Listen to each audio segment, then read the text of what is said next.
Sexual assault is essentially any unwanted or unsolicited sexual activity.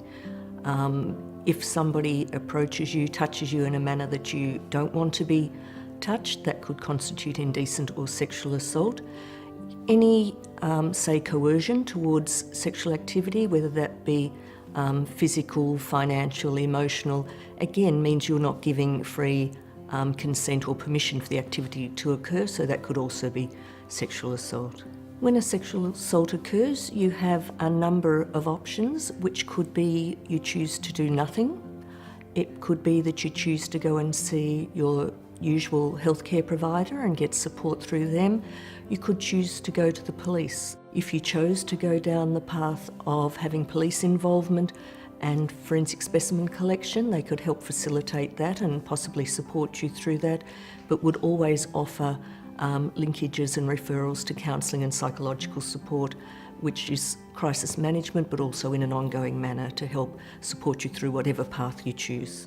In terms of disclosure, I had to be ready to talk about it. The perpetrator was known to my family and friends. It was hard for a long time. I didn't say anything to anybody. In some ways it was harder to talk to the police because I always had this vision of that they weren't going to be helpful, they weren't going to be believing, they wouldn't have time to deal with me.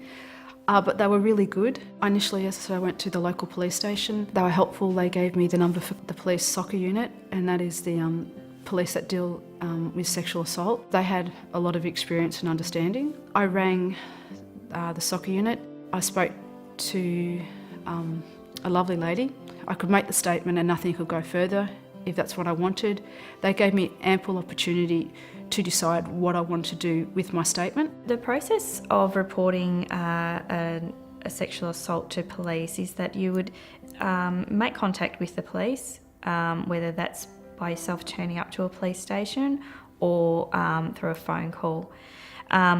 Shortly thereafter, you'd be engaged with a member from a sexual assault unit. Those members are specifically trained in dealing with survivors of sexual assault, and they will be well trained to attend to your immediate needs as well as your ongoing needs throughout an investigation. Some of the barriers, unfortunately, are societal. There are a lot of myths out there that basically make people who've experienced sexual assault reluctant to disclose. It could be fear of people not believing what's happened to them. And I guess in some ways one of the most common things is that sexual assault occurs by an unknown person. More often than not is someone that you know and is close to you. So there are often concerns around safety if you're going to be doing those sorts of disclosures. So people usually really consider it for a long time before they actually make that disclosure. As a survivor, your right is to feel safe in the community. When you go home, when you go to work, when you go out at night, it's your right to feel safe. And part of that feeling safe may be that you need to tell your story either to the police or to a counsellor or to, a friend. Because sexual assault is an act of violence and it's usually very disempowering for the person who experiences it. So for them, I feel it's important as a healing part for them to be given back control and to drive what happens for them from here on in.